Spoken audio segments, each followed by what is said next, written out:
Sur ce premier sujet, nous allons parler de santé. Et en France, la base de notre système de soins, c'est la sécurité sociale. Le problème qui se pose est la question du financement à travers les cotisations. Et tout cela a commencé dans les années 80, avec l'apparition du fameux trou de la Sécu. Dès lors, l'État estimant que les citoyens consultaient trop les médecins et souhaitant réduire cette dépense, a diminué le numerus clausus, permettant la formation et le renouvellement des médecins. Ce qui fait qu'aujourd'hui, on a beaucoup moins de médecins disponibles. Car pour l'État, moins de médecins, c'est égal à moins de consultations et donc moins de dépenses, sans prendre en compte les conséquences à long terme, quoique, comment pouvait-il ne pas l'imaginer? Le trou de la Sécu, c'est aussi une baisse des cotisations à travers un chômage grandissant, car les cotisations sont payées par les travailleurs. Et si l'État n'a de cesse que de vouloir embellir les chiffres du chômage, la réalité est bien différente. Donc le taux d'inactivité réel est bien un chiffre officiel du chômage, se comprenant plutôt sur une fourchette entre 16 et 20%, de manière effective, car dans les chiffres ne sont pas pris en compte ceux qui, de mon point de vue, devraient l'être, des personnes travaillant mais trop peu et ne parvenant pas à obtenir un montant égal au RSA, même si l'on pourrait aller jusqu'à ceux touchant en dessous du seuil de pauvreté. Mais sans aller jusque-là, on devrait pouvoir rajouter les personnes percevant d'ailleurs le RSA, celles percevant l'allocation spécifique de solidarité, qui est équivalent au même montant, les personnes donc qui sont en fin de droit au chômage, et celles qui n'ont pas de ressources. Toutes ces personnes ne cotisent pas à la sécurité sociale et créent un manque sur les budgets. Ça n'est pas de leur faute, voilà, c'est simplement que quand il n'y a pas d'emploi, on ne peut pas cotiser, on ne peut pas avoir de salaire. Ce à quoi se rajoutent les réductions de cotisations offertes par les gouvernements successifs aux entreprises sans jamais être compensées. En parallèle, alors que la France possédait des entreprises pharmaceutiques sur son territoire, des unités de production et même des pôles de recherche, tout cela a été progressivement mondialisé, faisant que la majorité des molécules actives, par exemple, sont fabriquées en Asie, et nous rendant d'autant plus dépendants que l'État, cherchant à payer le moins possible, nous reculons sur la liste de l'ordre des pays fournis. Vous avez pu voir d'ailleurs les manques d'aspirine ces dernières années, les manques d'antibiotiques, et les choses ne vont pas s'arranger. Si vous saviez la liste des produits pharmaceutiques en tension, ça n'est pas très joli. Et puis, bien entendu, certaines molécules n'étant plus sous brevet sont estimées pas assez rentables et délaissées par les industriels. Donc, lors d'une période récente, un certain président nous avait fait la promesse de relocaliser certaines productions. Force est de constater qu'il n'en est rien. Et que bien loin de cette volonté, nous trouvons aux prises avec des situations de conflit d'intérêts majeurs entre l'industrie pharmaceutique et un certain nombre de professionnels de santé, de plateau, et même certains politiques. L'histoire récente nous l'a démontré, puisque certains produits nous ont été inoculés, pas pour moi, mais pour un certain nombre, sous la pression, pour un produit qui ne protégeait même pas de la transmission. D'ailleurs, ça n'a jamais été prévu par le fabricant, pourtant c'est ce qui a été dit sur tous les plateaux, par les personnes au plus haut sommet du pouvoir, et n'ayant d'intérêt pour la majorité de la population dont le risque de décès était proche de zéro, là où le risque lié à la piqûre s'est révélé bien plus important, notamment en termes d'effets secondaires.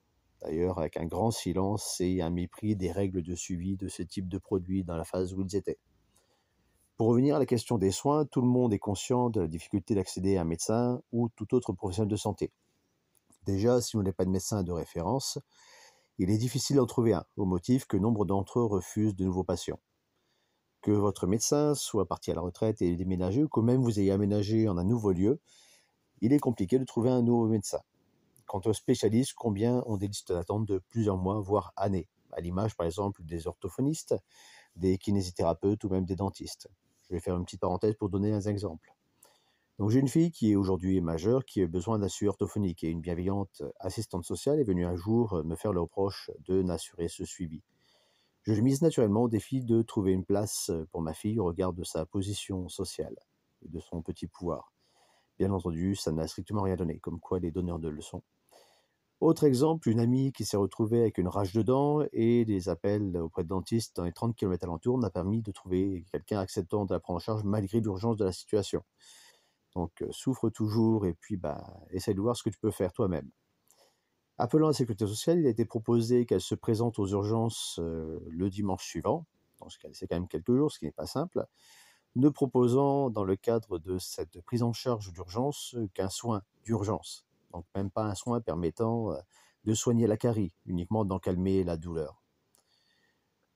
Donc les choses ne se résolvent pas et au final, il leur a fallu un courrier pour demander la désignation d'un dentiste à la sécurité sociale qui l'a, répondant favorablement, l'a envoyé auprès d'un dentiste à 80 km de chez elle. Donc il est compliqué, si ce n'est impossible, d'accéder à un médecin de ville. L'État persiste à parler d'abus, des arrêts de travail, qui sont une minorité occultant le vrai problème. Car imaginez, en étant malade, ne trouver un médecin pour vous ausculter, donc fournir le traitement approprié, il vous reste la téléconsultation. Mais comment le médecin, sans vouloir y mettre aucune critique en l'encontre du professionnel, pour vous ausculter à travers son écran? Il ne peut se fier qu'à ce que vous lui dites, étant des ressentis, puisque vous n'êtes pas professionnel de santé ou vous n'avez pas de formation. Excite donc de regarder, de palper vos ganglions, de chercher les tensions sur votre corps, d'aller voir éventuellement dans votre oreille, d'aller voir au fond de votre gorge, si vous n'avez pas une petite inflammation, d'écouter en posant le stéthoscope sur votre cœur ou sur votre poitrine, votre respiration, de prendre votre tension. Et d'ailleurs, l'arrêt de travail qui sera prescrit par ce médecin en téléconsultation ne pourra excéder 3 jours de carence. C'est l'État qui l'a décidé. Enfin, du moins 3 jours d'arrêt de travail, ce qui est pile le délai de carence, comme quoi les choses tombent bien. Donc vous ne serez pas indemnisé. Et si vous avez la chance de trouver par la suite un médecin qui accepte de vous prendre physiquement, donc c'est-à-dire que vous aurez payé 2 consultations, votre indemnité sera de 50% de votre salaire brut en arrêt maladie, passant donc du presque SMIC à un presque RSA. C'est vrai que c'est confortable d'être en arrêt dans cette situation, raison pour laquelle la majorité vont travailler, quoi qu'il advienne. Une autre solution, au défaut de médecins disponibles, ce sont les urgences. On entend régulièrement des critiques à la compte des personnes qui vont aux urgences, qui les encombrent. Et malgré ce que dit l'État, il faut que les personnes quand même patientent plusieurs heures, plusieurs jours dans ces urgences pour espérer être soignés, voire certains finissent par y mourir par défaut de soins, de prise en charge, certains des conditions relativement atroces, puisque ces services, même dans certains cas, n'ont pas de médecin en son sein, tout juste un interne qui se démène comme il peut dans le service avec un manque de lits, des difficultés pour pouvoir rediriger les patients vers les services appropriés. On peut voir des reportages où des hôpitaux viennent appeler des services dans d'autres hôpitaux distants pour pouvoir trouver quelqu'un pour éviter que l'on finisse par vous amputer la jambe à défaut d'opération et puis d'autres choses joyeuses. Mais voilà, l'État s'est chargé de remplir les hôpitaux d'administratifs, puisque quand vous rentrez à l'hôpital, vous passez au moins par 2 administratifs pour rencontrer un professionnel de santé. Déjà par l'accueil de l'hôpital et puis au niveau du secrétariat du service. Concrètement, est-ce que c'est un administratif qui va vous soigner? J'en doute. Ça n'est pas non plus une critique contre ces personnes qui font leur travail, ils sont payés pour. Et de passer un examen. Alors là, c'est aussi une bonne chose. Par exemple, au hasard, disons une radio ou un IRM. Donc il faudra prendre rendez-vous. Et vous aurez peut-être ce rendez-vous au bout de plusieurs semaines, voire plusieurs mois, passant par le public, passant par une longue liste d'attente. Et en quelques jours, en passant par le privé, avec le même matériel, le même médecin, en passant par le même secrétariat pour prendre votre rendez-vous, mais avec un dépassement à votre charge, parce que le privé s'est invité dans l'hôpital public. Ce qui d'ailleurs, pour certains hôpitaux publics, se retrouve même à lancer des cagnottes pour acheter du matériel médical. Imaginez dans quel état se trouve l'hôpital français. Vive la tarification, elle a acté la case des budgets toujours plus restreints de l'hôpital public, dont les politiques n'attendent certainement pas mieux que des critiques et finissent par délaisser cette obligation qui lui revient envers la population. Et bien sûr, pour ne pas oublier, puisque vous êtes passé par les urgences et que vous n'avez pas été hospitalisé à la suite de votre passage, vous aurez à régler le forfait patient urgence d'une vingtaine d'euros. Ne vous inquiétez pas, l'État se chargera certainement par la suite d'augmenter encore ce montant et puis certainement les mutuelles de refuser de prendre en compte ce dépassement, faisant que vous finirez par ne plus vous soigner. Mais soyez rassurés, justement, il y a un avantage à tout cela. Non, pas pour vous.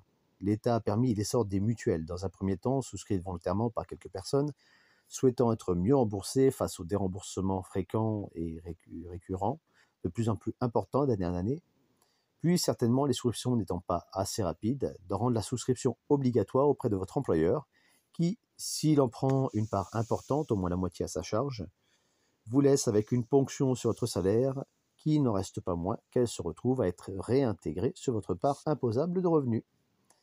On imagine fort bien qu'une mutuelle n'est pas une association et qu'elle cherche à faire des bénéfices, notamment certaines compagnies ayant des actionnaires qui entendent être rémunérés. Mais si ne serait-ce que la moitié des sommes étaient réintégrées au budget de la sécurité sociale, et soyons fous que l'État prenne des mesures pour remettre à niveau le service de soins, que sont les hôpitaux et la médecine de ville, est-ce que nous aurions besoin de payer une entreprise privée pour accéder à des soins de qualité en temps et en heure? J'en doute. En attendant cette opportunité, on se demande comment pallier à cela.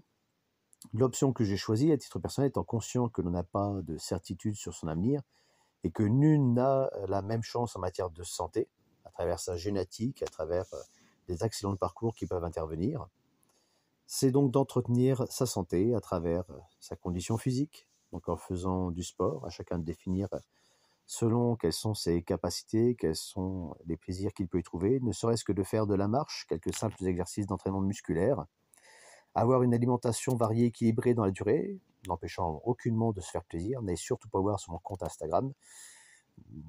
Vous pourriez prendre quelques appétits à pouvoir regarder mes préparations. Et puis, pourquoi pas, si vous en avez l'opportunité, de pouvoir ramasser certaines plantes sauvages en ayant les connaissances nécessaires pour pouvoir le faire, de pouvoir faire un potager qui permettra également de vous entretenir au niveau physique et d'avoir des fruits et des légumes de bien meilleure qualité que les produits importés dans tous les sens.